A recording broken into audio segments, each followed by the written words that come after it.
तो लीजिए प्यारे विद्यार्थियों, आज हम यहाँ पर देखने वाले हैं वार्षिक बोर्ड परीक्षा 2025 के लिए कक्षा 8 का हिंदी का पूरा क्वेश्चन पेपर और इसका फुल सॉल्यूशन।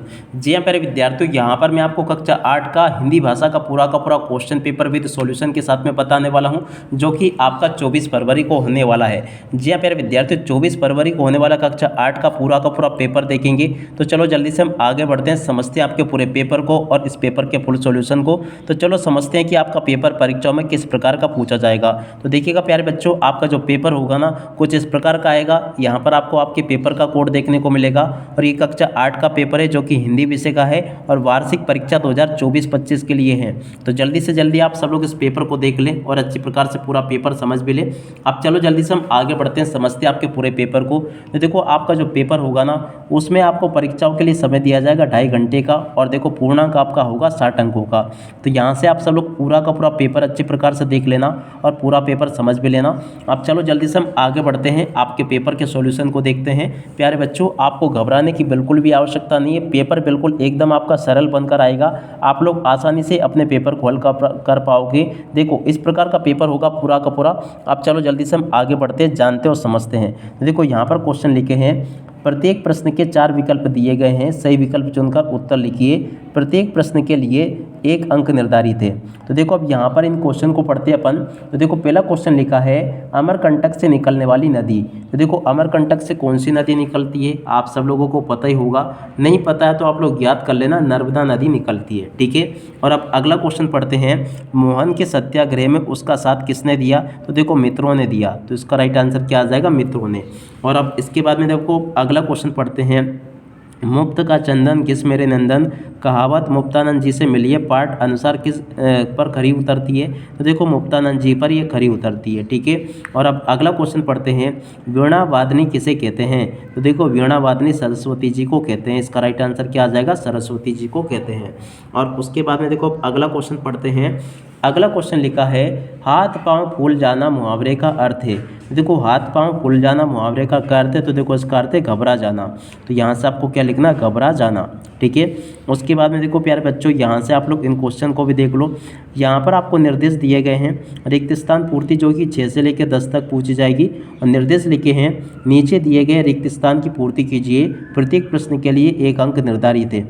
अब चलो हम एक एक रिक्त स्थान को देखते हैं। पहला क्वेश्चन, गांधी जी के साथ जहाज में राजकोट के वकील थे, कौन थे, मजूमदार, ठीक है। तो यहाँ से आपको मजूमदार लिख देना है। और अब अगला क्वेश्चन, कुमार गंधर्व 7 वर्ष की आयु में के रूप में विख्यात हुए। तो देखो बाल गायक के रूप में विख्यात हुए, यहाँ से आपको ये लिख देना है, ठीक है।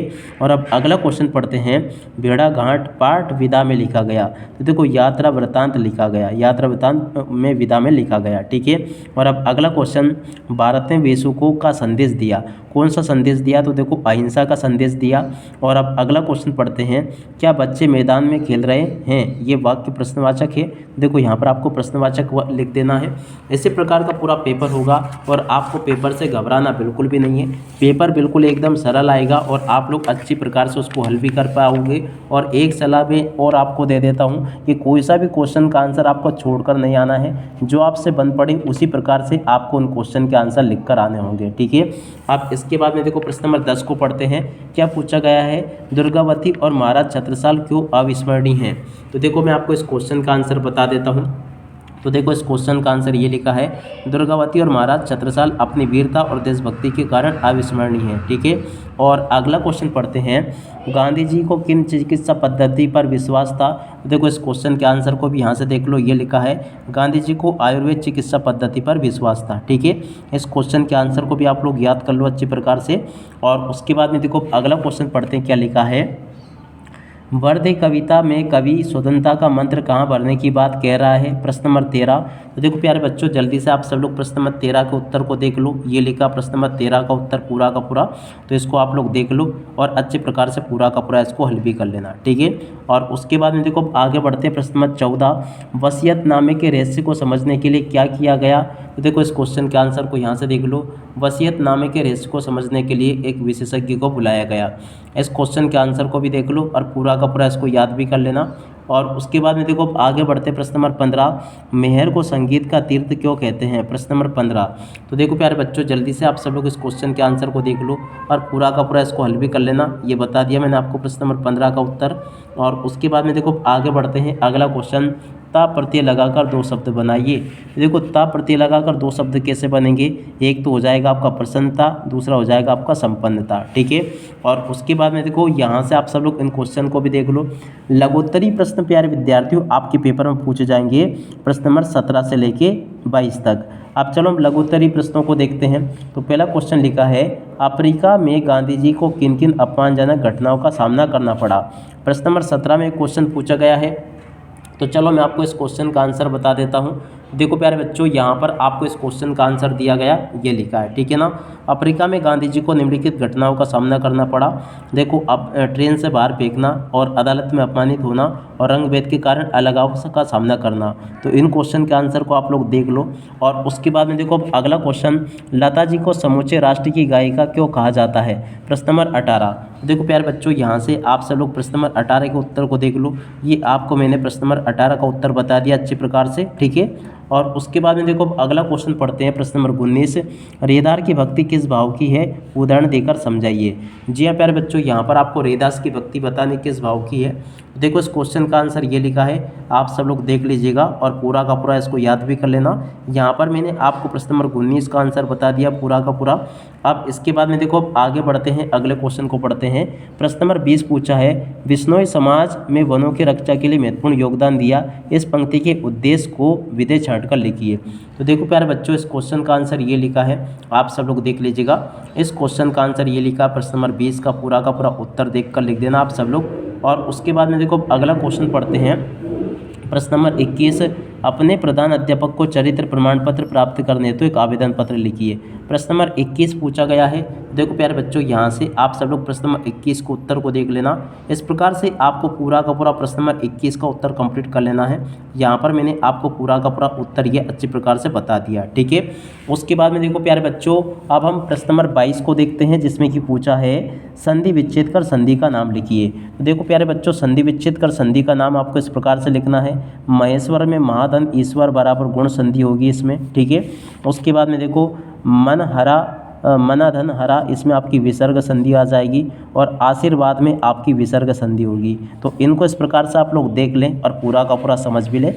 अब इसके बाद में देखो प्यारे बच्चों, यहाँ पर हम प्रश्न नंबर 23 को देखते हैं। प्रश्न नंबर 23 में आपसे दीर्घ उत्तरी प्रश्न पूछे जाएंगे, जो कि 23 से लेकर 26 तक होंगे।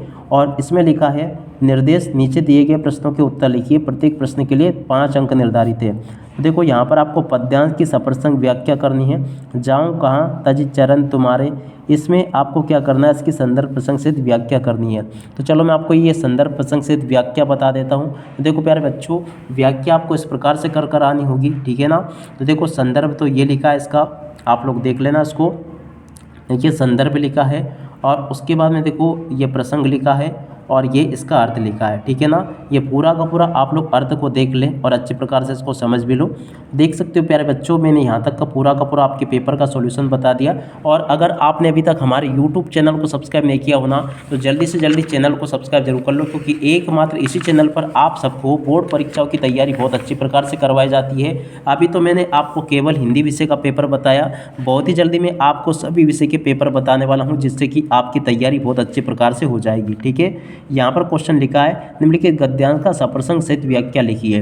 प्रश्न नंबर 24 जो पूछा गया ना, इसकी व्याख्या मराठों के शासनकाल में महारानी, देखो इसका आपको इस प्रकार से लिखनी होगी। चलो मैं आपको बताता हूँ। देखो इसका संदर्भ तो ये हो जाएगा, ठीक है।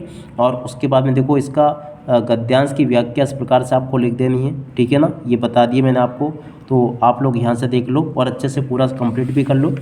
अब उसके बाद में देखो प्रश्न नंबर 25 जो है ना, उसमें आपको ये अपठित गद्यांश दिया गया है और फिर इनमें से क्वेश्चन आपसे पूछे गए हैं।